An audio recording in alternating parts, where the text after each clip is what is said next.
Hello, welcome back. I have finally fixed that problem with my hair. Finally. Also, I added a little star because we're reading Star Darlings. And yes, we are still on Scarlet's book. Need a new stick-it note. It is hard to that might be Blaze's package. I thought I would finally have to refund. Anyway. Yeah, so my brother's birthday was a couple weeks ago, and his package was supposed to arrive on the 6th. It is currently the 11th, and I am pissed. Okay, Chapter 5. Scarlet knew better than to try the hand scanner.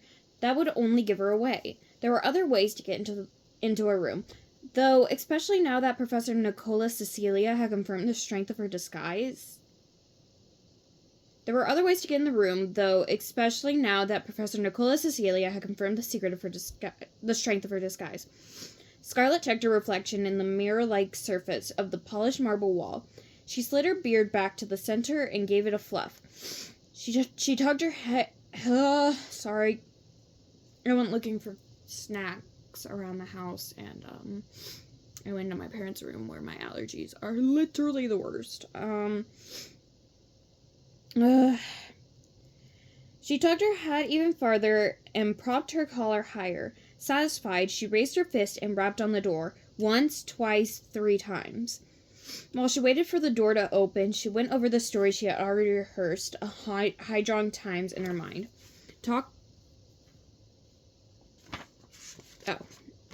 Hello, my name is Sir Copernicius, and I'm here on behalf of Sir Andromedas and Lady Melodia, the famous musicians. I am sure you're well aware. Apparently, they sent numerous holo requests for their daughter's records, none of which have received a reply. You can imagine what an eclipse they're having. One would think a school like this would have all its stars in straighter row. But since they're not, clearly not, the family has sent me to retrieve Scarlet's records, as they're on an extended tour across the Star Belt region and so could not do it themselves. It's crystal clear, of course, that you're very busy, so I wouldn't dream of taking up your valuable time. Rather, if you'll just point me in the direction of the third-year holophiles, star salutations for understanding. I'll take it from here, if you don't mind. Scarlet would be free to compare all her scores to Ophelia's and anyone else's she chose. Leona's, for one. Gemma's, maybe, too.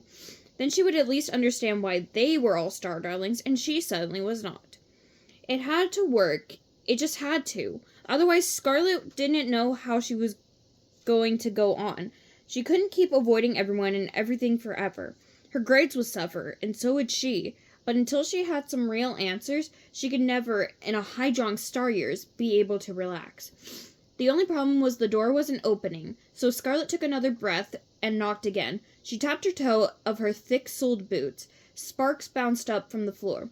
Did she have to keep knocking? She raised her fist. She guessed she did. That's when she noticed for the first time the hand scanner, or not the scanner, but what it read.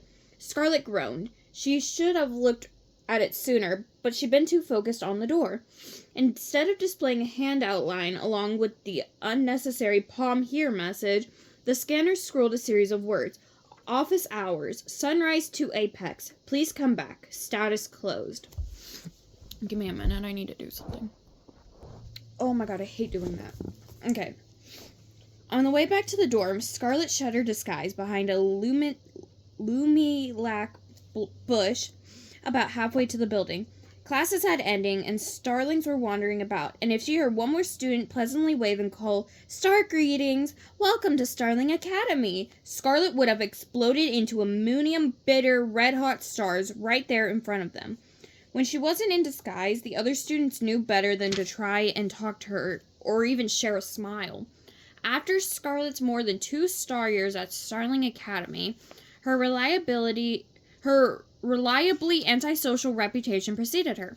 Thankfully, Scarlet made it back to her room before Mira, so she had time to put everything away. The floppy orange hat went back on the hat rack, and the coat went into Mira's costume closet, along with the itchy beard.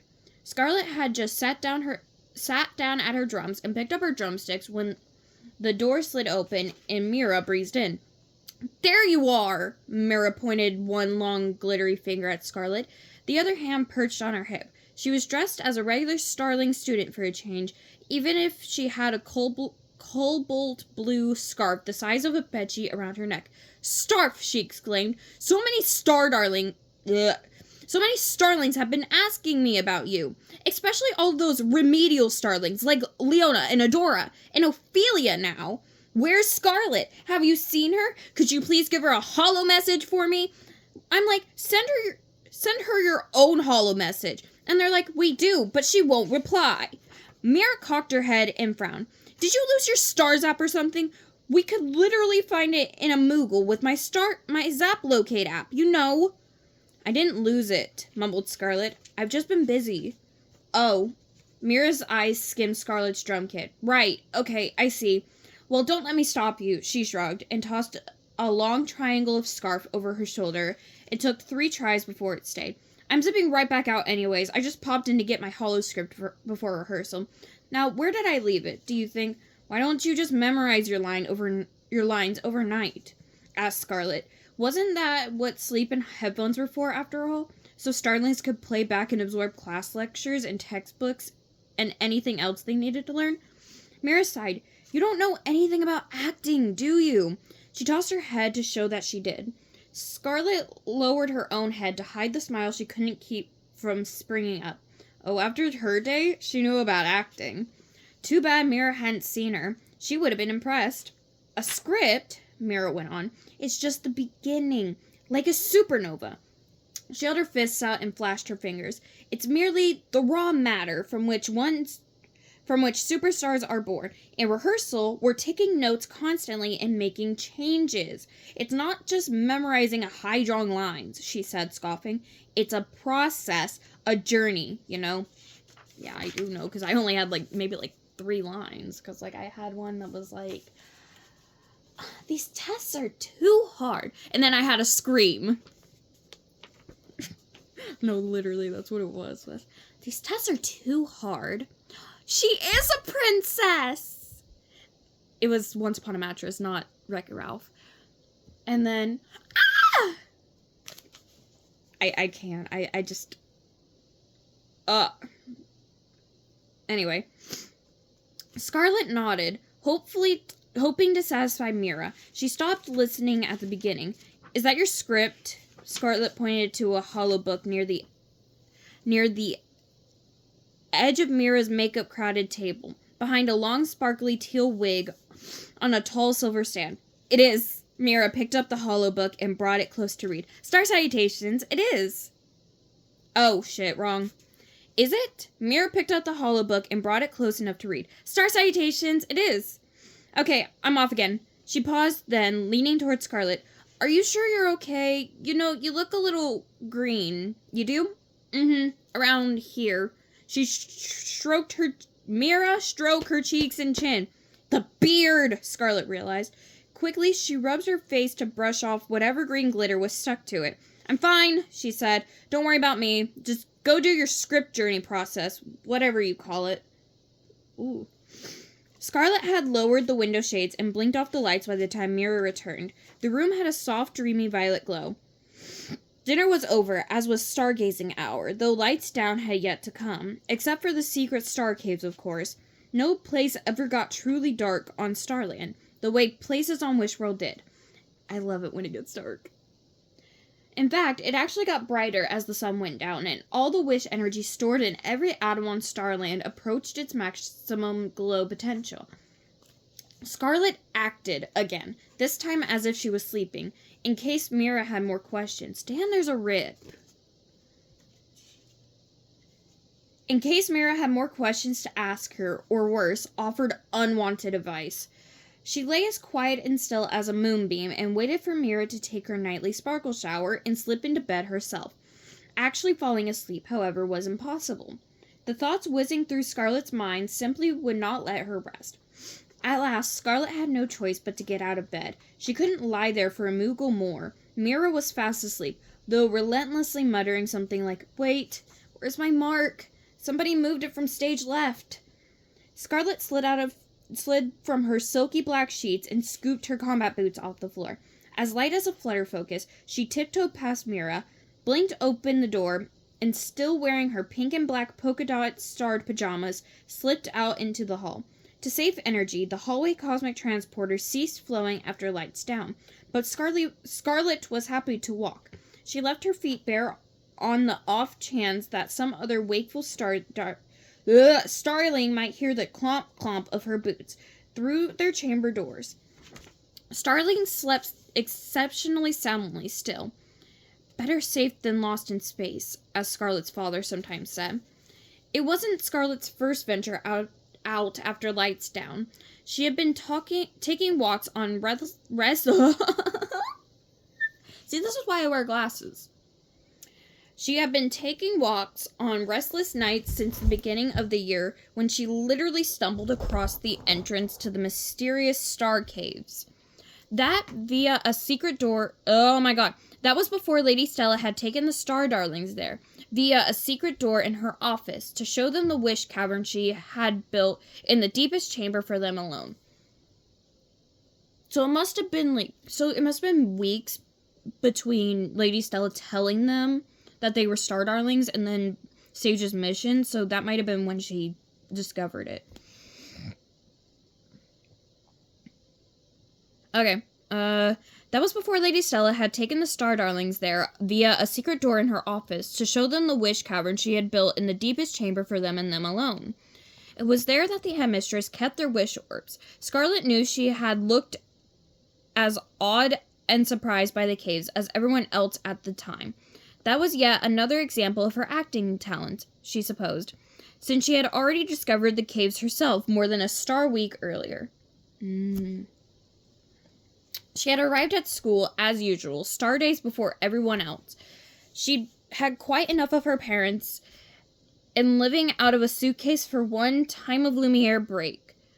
She had checked out her room and was aimlessly riding the cosmic transporter around the dorm when she noticed the neon sign on the door in front of her. Starling Academy staff only, it temptingly flashed. So, I will get back to that. But it must have been, right before, all the other students arrived. So she found it before she even found out she was a Star Darling. Naturally, she got off and opened it, after peeking over each of her shoulders to make sure she was alone. But it was just a plain old supply closet full of baskets, star pong balls, sparkle shower gel, and stuff like that. Because nothing on Starland ever got truly dirty. There was no cleaning supplies, of course. There were, however, a few dust mops and feather dusters for adding an extra layer of stardust to anything that might need shining up. Scarlet had never actually used one, since Bot-Bot maids were always there to shine her hotel rooms. Curious, she took a step into the closet to pull a duster down and see how exactly it worked. "Freaking fireballs!" she exclaimed as the toe of her boot caught on something and sent her stumbling into a wall of shelves. The next thing she knew, glow pong balls were raining down on her head like the Perseid meteor shower. Scarlet looked down as the balls bounced and flashed around her, and that was when she saw the trap door. A rogue glow pong paddle had kept it from closing completely, and that was what had tripped her up. Without thinking twice, she raised the panel and waited as a bunch of glow pong balls spilled through the hole. She listened to them bounce a long winding set of metal stairs for several moogles, until they hit a distant floor. Then, flipping her star zap to flashlight mode, she climbed in to see for herself exactly what was down there. Since then, not counting her trips with the Star Darlings, Scarlet had been down to explored the star cavern. Scarlet had been down to explore the star caves more than a dozen times. She covered only a tiny fraction, she knew, but in each visit, she tried to delve a little deeper than before. This night, without really thinking, she headed due north, down a wide, winding tunnel, roughly in the direction of Halo Hall. As ever, the cave air was cool, like the top of the Crystal Mountains, but also damp and slightly musty, like her boots before they dried out after a day in the Starland snow. The air clung to Scarlet as she moved. Without a doubt, the energy was different down there. What Scarlet liked best of all about the caves was that the light that came from glowing rocks set in the walls. It gave her the feeling of being in outer space, where the only light came from distant twinkling stars. Every now and then, as Scarlet walked, a big cold drop of water would splash somewhere on her hair or face. One time, she caught one on her tongue. She couldn't say it had much taste. Suddenly, she heard a high squeak, followed by rustling of wings, and sensed a bit bat swooping down. Scarlet lifted her arm and held out her hand. Oh my god. A starsec later, a silvery white creature the size of a gopher settled onto her finger and dangled upside down. "Star greetings," said Scarlet. The bit bat blinked its white, fluorescent green eyes and squeaked once more, as if in reply. Why bit bats make the other star darlings nervous, Scarlet would never know. They were as gentle as any flutterfocus, she thought, just not as hyperactive and sententious. And like every creature that lived on the surface of Starland, Star Cave creatures did not show off. The creatures were her second favorite thing about the caves. She envied their solitude, their privacy, their freedom to themselves, and to be alone. As quickly as it had appeared, the bit bat took off again. Scarlet watched it fly deeper into the cave. "What's down there?" she called, following it. She tried to keep up, but the bit bat was too fast. By the time she rounded a tight corner, Scarlet had lost it in the darkness, but she had found something else. Chapter 6. Okay, I will see you guys later.